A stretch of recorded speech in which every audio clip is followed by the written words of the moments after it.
Hey everyone, good afternoon. BC here. Hope you're experiencing a very pleasant Tuesday. And I'll wait for a few of you to come in, and you may wonder, where is he this time? And you know me, come sleet, hail, snow, sunshine, rain, no matter where I am on the planet, I take care of this show. So now I am in Riverside at a place known as Mannheim. It's an auction house.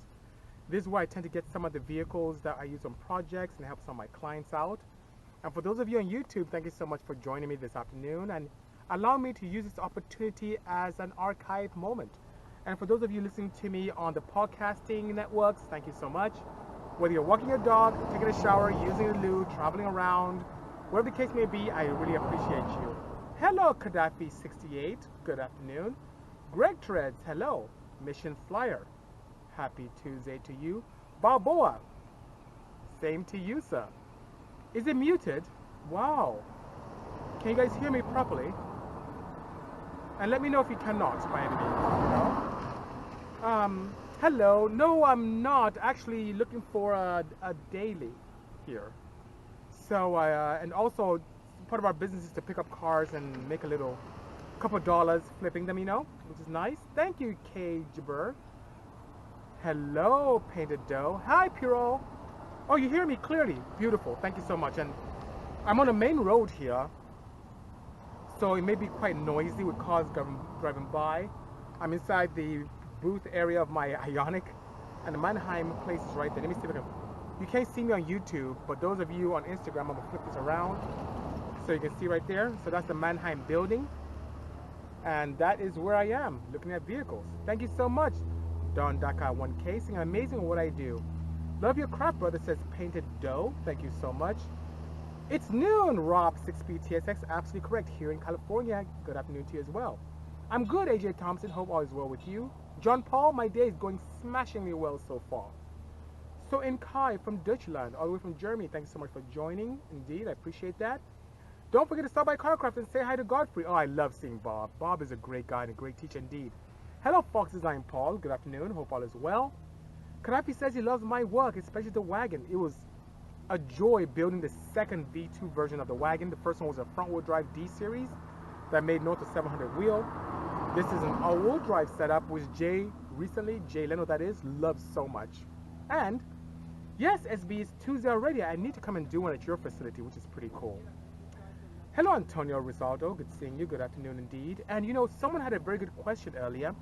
I believe it Hot Wheel Works was asking, is Hyundai, which I'm behind a Veloster, I'm behind an Ionic here, are they coming out with a Cayman competitor? And from excuse me, from what I gather internally, yes. The N division of Hyundai is doing some great things to create more of like a M division that BMW has, or like Mercedes-Benz has with the AMG division, and they are looking at a two-seater, mid-engine, hard and soft top version. So that's something that's in the works now, and they're very serious about that opportunity. So it's going to happen, and I'm very proud to be affiliated with Hyundai. It's really cool. It's really cool indeed, Hello, Punk Butt. Interesting name. Thank you so much. Sweetie says, Beast, thank you for replying back to your customers. Not a lot of owners do that. I appreciate that. And I'm trying to be that person I needed when I was younger, and I know how it felt to be in your position to feel shunned, and that's why I take time to answer questions as many times as I can. And sometimes I even take it a step further. And what I mean by that is I take it a step further to not give you the fish, but teach you how to fish. So sometimes I'll have answers that require you to look something up just to help you be a better enthusiast. Bay Area is in the house, courtesy of EJ Daniel. Thank you so much, EJ, for joining me this afternoon. My life mission is to follow 7500. Says, thank you. I've been a fan ever since I saw you in Fastest Car, and that was a fun show to film indeed. Thank you for taking your time to speak to us, says Sweezy. Sweezy, it's an honor. I wish I had this when I was growing up. I wish I had this when I was an enthusiast on the up and coming, so I can ask questions. Everyone kind of kept the information close to their chest, but I've always been more than happy to share, whether it's on the forums, through magazines. I'm a firm believer that technology is something that continues to improve, and we never run out of things to do. We never run dry of different technologies to explore. Hence, when I share everything I know today, this evening, tomorrow, next week, I will learn more. For example, I'm going to be traveling to Vegas in the next couple of days, and I'll take you guys along with me. And I'll be at CES at the Consumer Electronics Show. where it's like a more of a mecca for me every year, and I will expose you guys to the new technology that's coming up in everything automotive and home and personal electronics, that is. So that being said, so much is coming up. The tech industry is moving so rapidly. There's never a scarcity of information and stuff. Do a burnout, says Sergio Papa Basilio. Well, I'm in a hybrid, so I don't think this 2017 Ioniq is going to do much of a burnout, but I'll bring plenty more to you very soon. Anyone French here? Bonjour. Hello from DC, says Penguin Swim Coldly. I love your work. Glad you reached out to your fan base. Thank you so much. I'm here to help. Thank you indeed. I appreciate that. The best is yet to come, and this year is going to be crazy. I remember Alfie asked, what is going on with us this year? So, Sweezy, who's Cambodian, and the rest of you, I'm going to build crazy stuff. We have a project already in the works with Hyundai. Honda's thrown their card in the hat to do some stuff. I plan on building 2 crazy Porsches. One in particular is one that I've never done, something crazier than what I did last year. So it's going to be pretty nice, you know? Sandra Payne said I never went to CS because I couldn't afford it. You know what's weird? CS initially, I paid $150 to get access. And then ever since my first year, which is maybe 5 years ago, they've grandfathered me in, so I don't have to pay anymore. It's pretty nice. You know? Don't speak about it, says Sweezy. Surprise us. You know what? That's my plan. That's my thing. You know what cool thing? One thing that my team and I do very well is when we build projects, no one even knows what we're doing until it's launched. How crazy is that? So that being said, the K3V, we had a little bit with the K935X, but even the Veloster, no one even knew. No one knew these cars are coming out, you know? When was the last time I built an engine for a customer, and what was it? It was probably a month and a half ago. It was a Porsche 911 air-cooled engine. Hello, RR Motorworks. Good afternoon. Good seeing you. Yes, Midnight, I'd love to surprise you. Yes, it was a private client. Absolutely. We parse, not much. I'm here in Riverside at Mannheim, which is a conglomerate or entity that has multiple locations for auctions. So they have everything from the Highline auction, which is right here, where they have Bugattis and Rolls Royces, and I see a few Ferraris and Lambos, to standard vehicles, mostly clean title cars. Some dealer trade-ins, some private vehicles as well, and some cars direct from manufacturers to boot. Sandra Payne saying, is there a single Bisimoto Porsche 911 Turbo in the works? Not at this time. The closest thing you'll see from Rob and I would be him buying some parts from us to put in his car. So he pretty much almost wiped out my entire allocation of Targa rear glass. So he bought a majority of them, and I had quite a few. So that's probably the closest thing. What year is the 850 horsepower 911? Asked Looking Flash. 1975. Detroit's in the house, courtesy of Motor City Canuck. Good seeing you, sir. I assume by your name that you are Canadian as well. Good afternoon, and thanks for joining us today. You're so genuine and inspirational as well. I've met you once at IBAC 27. I think it was a minivan. So clean. Thank you so much. And I plan on being at IBAC again this year with something really exciting as well. Check out my artwork. I totally will. Scoop up any wagons? I would if there were some here. The only wagons I see here are like Audis. There are no waggle vans or anything like that. If you pick the hardest project to build, what would it be? You know what's weird? The hardest project right now that I'm aware of with a manufacturer that's interested in working with us, I would say would be a Karma. So Karma, as you may imagine, is this tech-based automotive organization in Orange County. They would love to work with us. That organization, man, they have this setup that's very unique where it has integrated motor and differential enclosures in front and rear, full EV, 400 volts, but it uses an i3 BMW petrol engine to power things. So that being said, that's something that's a little different from what I'm accustomed to when it comes to hybrids, and that would be a challenging project for me to do a lot with, even with the open source they'll provide me. So that's something I would like to be able to explore indeed, you know? Are you planning a trip up north, maybe to bring BC's cars to Import Fest? I just may, depends on our schedule is. Sandra Payne saying, do you tune Audis, BMWs, etc.? Yeah, I do. So, on some of the standalones, absolutely. And for certain BMWs and Audis, and Mercedes-Benz and other VAG applications, I do have CAN flashes. Sao19XX says, greetings, BC. Really appreciate your contribution to the automotive world. Also, the RWB collab was fire. Thank you so much. And we've done what? 6 RWB collaborations? It was fun indeed. When we hit the track again, I think it's time. Well, that's a great question. Very, very soon. I have a lot of projects and almost up to here in customer builds. So, 2 of the things I want to take to the track, SB, is the car that you helped me with, which is the wagon, and also explore the EV vehicle, which is very important. I need significant data, and I need like 1/8 mile and half mile and quarter mile data. So, let's say February, I'll be out there again having some fun. Would you build a Civic hatchback? We've done quite a few of those actually, so I have actually. Dark One said, hey BC, I'm doing a single cam ZC build. What compression ratio do you think would get me to the region of 120 horsepower? I'm trying to target 16 seconds. Easy. Anything that hovers around 10 to 1 will get you there. Seriously, on a ZC single cam. So here's the equation to get you to even the 15s. You need at least a 10 to 1 compression setup, Bisimoto springs and retainers, cam gear, and camshaft.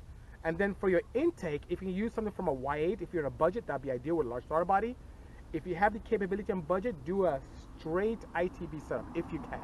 If not, port out, extrude hone, hand port, whatever the case may be, send it to SB machine shop, port out a Y8 intake manifold. You'll love it. Flows very well. And then we have those crazy intake heat shielding gaskets that are like what, 24 bucks? I'm here to help, you know. E2R Gamies 24 is asking, I'm making a career change to work in garages currently at college. Do you know any place in the UK, preferably Southwest, that would be good contact for work experience? Yes. 2 places. Dream Automotive is one. Nice chap there with Phil Crawford. And then my very good friend Daz, Daryl. And I think Aiden Good is here. He knows Daryl very well. Daryl, his shop used to be in Watford, but I think he moved a little bit north. I think he's in Sheffield now. I'm not sure. But he has a place called Project Phoenix. So they'll be more than happy to assist you, and good guys indeed. Do you offer a remote tuning, says Damouse85? No, I do not, and there's a reason for that. I cannot do a smashing job. Waiting for the car to drive by. I cannot, and then there are planes. It's pretty noisy here. It's an airport nearby. Actually, that's a helicopter. I cannot do a very good job with remote tuning because there are certain things you just can't do remotely. Let's say that I have in tip and slight knock. I can't see that remotely, and most setups, most engine management solutions are not set up to look for knock under 40% throttle. How could I do that? Idling issues. I like to get cars to idle beautifully. How do you do that remotely? If I'm not on the dyno with the car, how can I optimize ignition timing or cam timing? So because I cannot be the best I can be in helping you have a perfect tune, I don't do remote tuning. What I tend to do is I travel around the world and I tune cars, so I can do that for you. Usually groups get together, they get a dyno day or 2, and I come out and I tune a bunch of cars and come back. What would you recommend is a great lightweight Honda drag car sleeper? Looking Flask, not only do I recommend this vehicle, but I use it myself. And what is that? The mid to late 2000s Honda Insight. Those cars are dirt cheap. I see them on Craigslist for like $1,500, $200, $2,000. Cheap, cheap, cheap. Especially if the batteries are done. They're extremely lightweight because the whole car is aluminum. That was one of the 2 cars, including the NSX, that Honda, each time they sold one, lost money. Yes, lost money every time they sold one because it was so expensive. They sold the cars cheaper than they would have manufactured for. So what are the advantages? Lightweight and supreme aerodynamics. At the time, for many, many years, after it was in conception and created, it was the lowest coefficient of drag period. I think it was 0.23 CD. It was amazing. And I built a drag car out of it, and I took the engine on my CRX and put in the inside. Even though my inside was slightly heavier because I put a ton of cage around it, more than my CRX, I got 3 tenths and 5 miles an hour. How crazy is that? Do it. That's the way to go. Would you do a collab with Akai-san, says Sweezy. We've done 6 of them. I've done quite a few already. We'd love to see the wagon in person. Well, June Roca, come out to the upcoming IBOC. I'm going to bring her out there. I promise. Happy birthday, Club 5500 RPM CMT says to me. I appreciate that. My birthday was yesterday. I appreciate that. Do you know Judson J. Bryan says, we probably say not by name. Maybe facially, but that name doesn't ring a bell. Sounds good. I appreciate that indeed, SB. Another question says, Son of Pain. Do you tune D-Series engines and Honda Del Sol transmissions, manual automatic? The transmissions themselves? The engines I do, but transmissions I don't. But I tune both, whether it's auto or manual, for the Del Sols. It's not a problem whatsoever. Is my 96 Civic sedan worth turning into a drag car? Should I just sell it and buy a hatch or coupe? So if you want something that's lighter, yes, you should really get a coupe. Especially get something that's CX or VX or even a DX in nature. If your Civic sedan is the EX, it can be pretty heavy. Sorry about the noise, guys. Here, I'm literally here at the auctions, and there are cars, a couple of Mercedes and a Porsche going by on the trailer right now, and another helicopter flying above. Anyway, so if you want to be the ultimate in terms of weight, and it's not something that's super conventional, just do what I said before, EJ6. Sell your coupe, your sedan. Get an Insight. You will not regret it. NJ Woodprint says, I'm a genius. Thank you so much. I appreciate the kind words. I'm just very fortunate that my parents provided me great genes and that I am surrounded by all of you and a great scene which I love so much. Thank you, Sweezy. My pleasure indeed. Venezuela's in the house, courtesy of Alberto Gomez. Thank you so much. Midnight RBZ is running a G42 on his RB. Do you think it would take me to the moon and back? If not, are your friends with Elon? No, it will not be able to go out of space. It won't even get through the stratosphere. So, and Elon, I know it's second command, but not him directly yet. Doing a 96 B16 build. Do you guys machine heads, etc.? Not in house. SB machine shop who's here, he can help you. So SB, connect with our friend Honda SIR, so he can help you out. Game 49 from Sicily, Italy. Thank you so much for joining. I appreciate you joining us this afternoon. I know it's evening time. I think you're like 8 or 9 hours ahead of us, so I appreciate you joining me this evening for you. Darkwing says, thanks so much. I'll be messaging you again in the future. I appreciate that indeed. All motor as well. Honda SIR is speaking my language. For those of you who don't know, who think I'm all about twin turbos and going crazy, I hone my teeth in small displacement natural aspiration. That's where I hone my teeth, and that made me a better tuner and builder.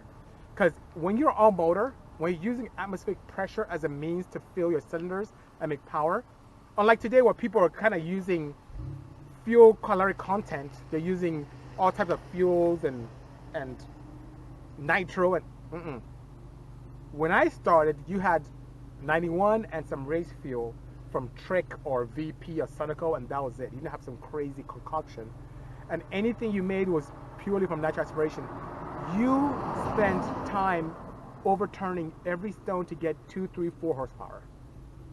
So that's my background. So nowadays, because of sheer demand, people tend to come to me with a lot of turbocharged applications and pretty experimental stuff, including the OEMs and manufacturers.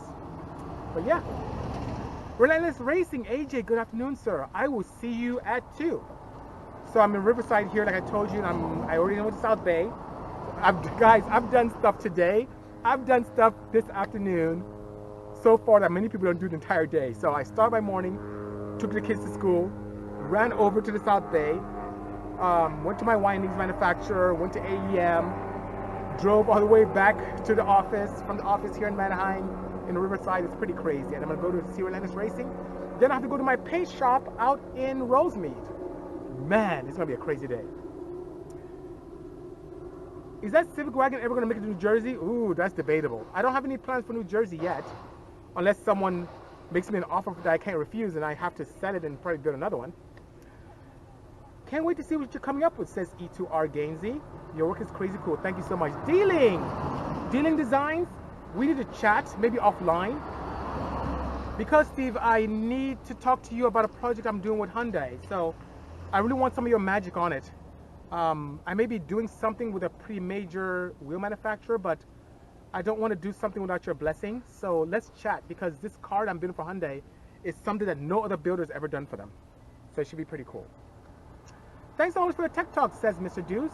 Have a great day. Indeed to you as well. What's up, says Leon Mazra. Greetings from your friend in South Africa. Love your Porsche project from SEMA and seeing all the posts. You must do cool driving cinematic. That car is mint. Thank you so much. So I don't know if you're talking about the K3V, which is the electric one with pink and silk gray, or the crazy, beautiful, artistic red one, which is what's in the K&N booth called the 935X. But either way, I appreciate the support. Sweet says, before he leaves, thank you for replying back to all your questions. May you have a great rest of your day. And same to you, sir. What car is that? The one I'm in now? I'm in the hatch area. Look at this hatch. See that? Hyundai Ioniq. This is a car that I built for Hyundai in 2017. And 2016 was it? 2017.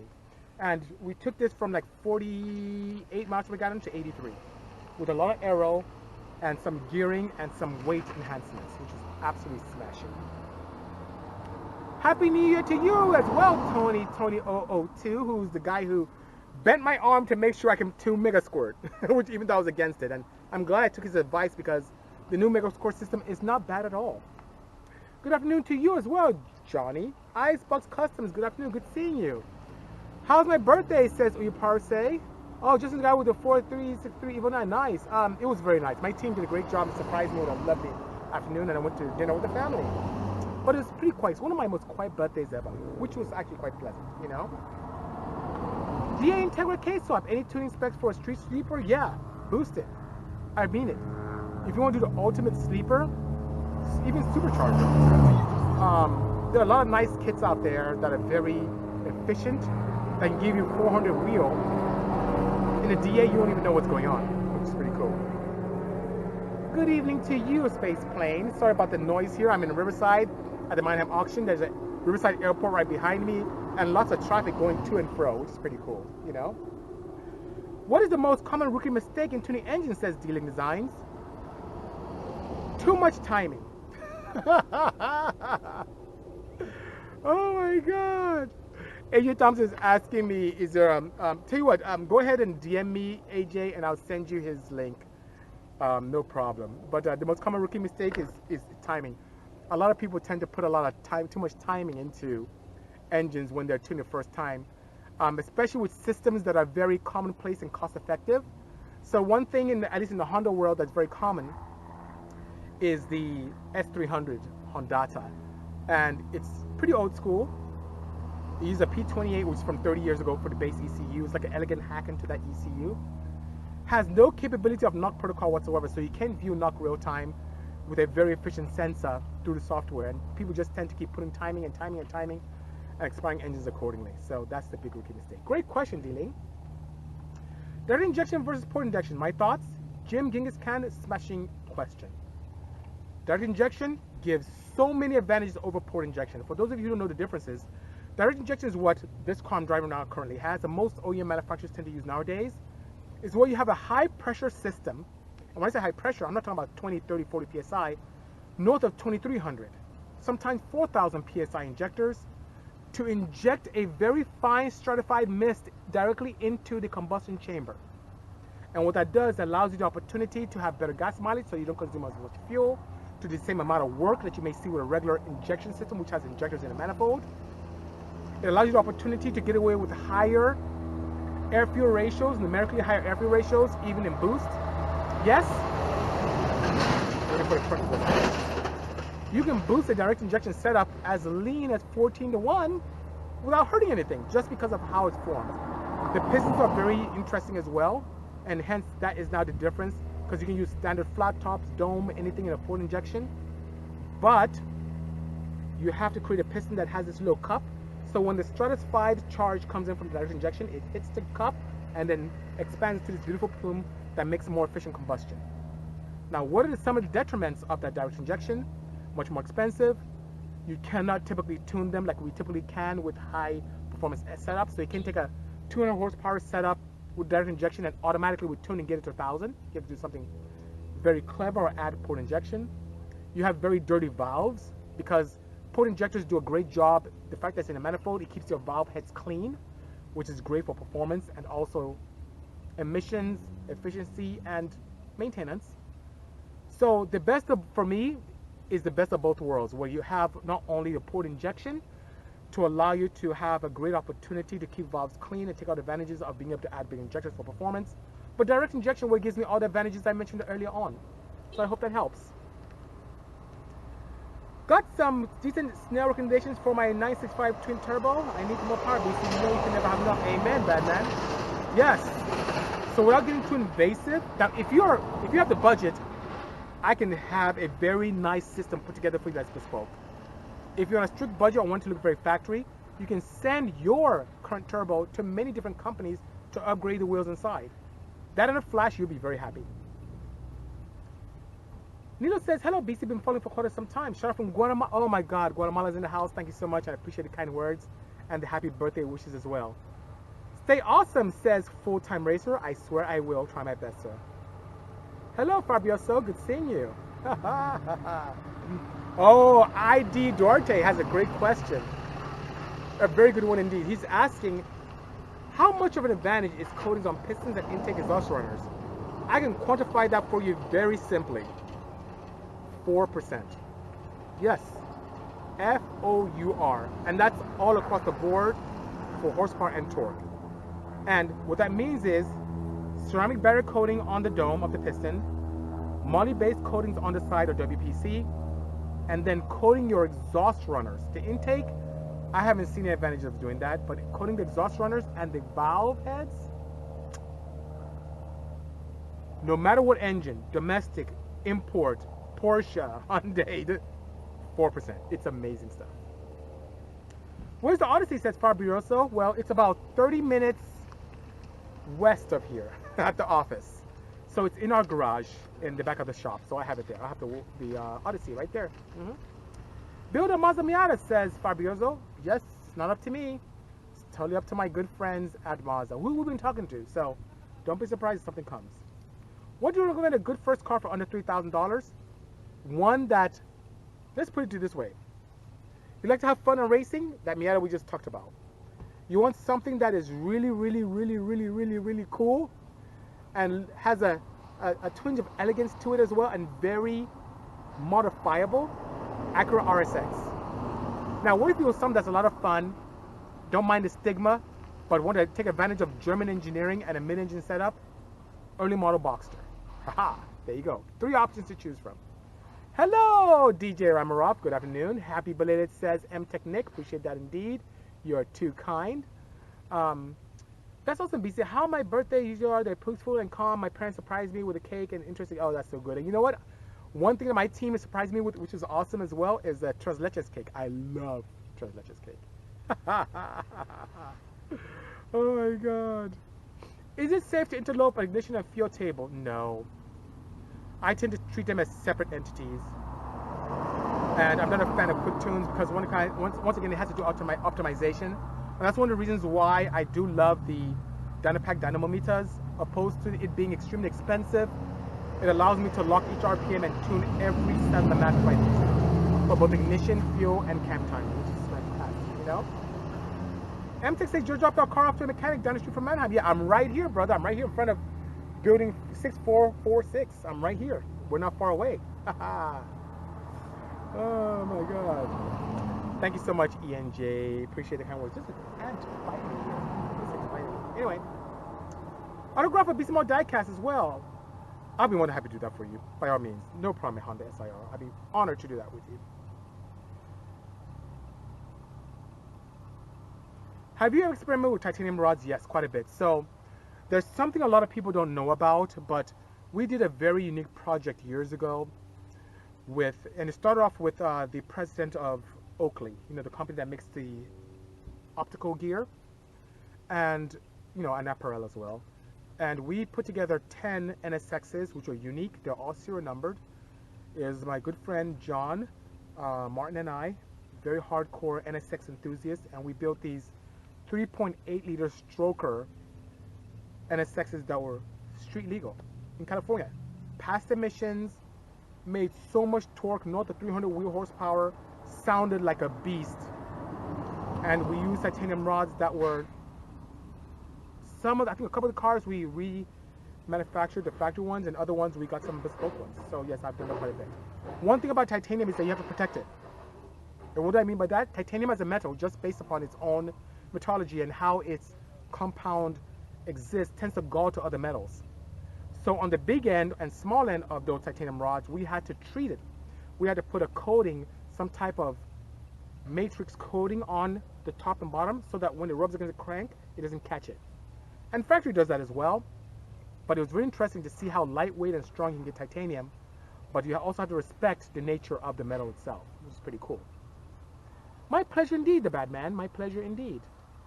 On the wagon, did you make a custom flange on that turbo to bolt up to the K24Z7 cylinder head? What I did was I got some help from our friends at PRL. So PRL Motorsports are here, and they made me this custom flange, which is their standard Gen 9 K24Z7 Civic Si flange, and they flipped it for me.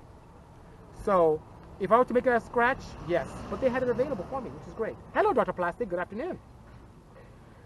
Do you go about stereo system in your project builds, upgraded speakers, etc.? So I do have a relationship with Harman Kardon. I'm going to see them in 2 days in Vegas at the CES show. So yes, I tend to, but it depends on the project. Most of the projects I build are either with manufacturers or our own passion projects. And yes, I tend to do that indeed, you know. Love from Bottom Park, says Chino. Thank you so much. I lived in the snow region 2 days ago. I was driving my stock RAV4. A pleasure and ride on snow, but nice. I'm sure you had a lot of fun. Hello, I hope you have a great day as well, Pedro AFP. What summarizes your tuning strategy for timing on a motor you're not familiar with, 91 octane? Very simple. Abduk, I use with much vigor the concept that's very simple but very helpful of a knock sensor, which is pretty much a glorified microphone. So that's what I use. And even when I do sweeps, I'll do a sweep at partial throttle where I know there's no knock. I'll record the knock floor, is what I call it, and see what noise comes out of it. Also identify what frequency is ideal so that I don't capture certain frequencies that are not knock as knock. And then I put in these fail-safe protocols. I'm a huge advocate of fail-safes. That's why I love using systems like AM Infinity and other ECU systems that have fail-safes. And I create this wonderful opportunity where if I exceed the knock threshold that I defined based upon the engine, the ECU automatically add fuel and retard timing to keep the engine safe. So I use knock sensors with much vigor. If I don't have a knock sensor available, I go out of my way to install one. So a lot of older air-cooled engines don't have them, and I make sure I install them on those cars. One is the K3V, not K3V, the 935X Porsche we built for SEMA, the red one with the ornamental conifer, all the beautiful designs. That engine came from the 70s, did not have a knock sensor on it. And it was a fully built engine with internals that I wasn't familiar with. So I put knock sensors on each bank and monitor them independently and assign cylinders to each one. And based upon the firing order of the engine, I'm able to create windows that allow me to identify which windows are which in terms of cylinders. So I can attenuate or add fuel to one, but not all engine management systems allow me to do that. D-Link says experience with 3D printing performance parts quite a bit. So something as simple as the turbofans that are on the K3V to components that we put in service for short periods of time as beta and finally manufacture. I use my 3D printers for doing that. Everything from brackets to fans to, geez, some even intake manifolds. I experiment with throttle body trumpets, quite a few things. So in my own office, I have a 3D printer. It's a flash forge unit, pretty large, so I can print pretty large items. Even the wing that I put on the K3V, the winglets on my 935s, I print there initially, test fit it, make sure it's good before I put it in production. And then one of my goals this next couple of days at CES is to find a metal 3D printer. So wish me luck. Hopefully I can find it.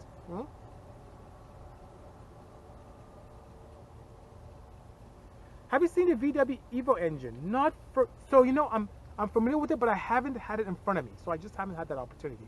But that's a great question. And I love cars. I really do, guys. I mean, I don't know what I'd do if vehicles didn't exist. It's just a passion, something I'm passionate about. Trust me, guys, it doesn't make a lot of money. It's not, as a chemical engineer, there's so many more things I can do financially to be much more financially stable. But would I be happy? Would I be happy working petroleum or watching gauges all day and or creating plastics? So, but you know what? I love cars. I love cars, you know? Ha ha ha ha ha. Kevin says they have a 3D metal printer. It's called a CNC machine. Well, actually, Kevin, they do have a 3D printer that is metal. So what we saw a couple years ago was one that was of substrate. Good afternoon. You know what I mean? So when I thought it was a metal substrate, I think they're from my country, so that's why I'm greeting them. Hmm? I think they are. Yeah. So anyway, that metal substrate that you then end up baking, and it gets rid of all the volatile elements that help put it together. But now I have seen, and I'm going to see firsthand, 3D printers with hardened nozzles that you can literally print the metal and not have to treat them. It's so awesome, you know? Carbs are life, bro. Amen, 7 Turbo. I believe with you. I agree. Hyundai new all-wheel drive rally style car. Forgot the name. You must mean the Veloster N. Or, what was the one that they did? I think it was the RM7, I think it was. Yeah, RM7, I think it was. Yeah. You're the man, BC says, real fishing men. Going to your shop was beyond amazing. Seeing so much horsepower in one place should be in everyone's bucket list. Thank you, real man fishing. Appreciate the kind words, you know? I know a big metal printer guy stateside. Nice. Well, you know what? The cool thing about CES is you get to see literally items that are not even on the market yet, especially from a 3D printing perspective. And if you play your cards right, they typically have these crazy discounts. I got my current 3D printer from CES a few years back, and I paid like 30% of the price. And I took it right there and put it in this car and drove it back to LA from Vegas, you know?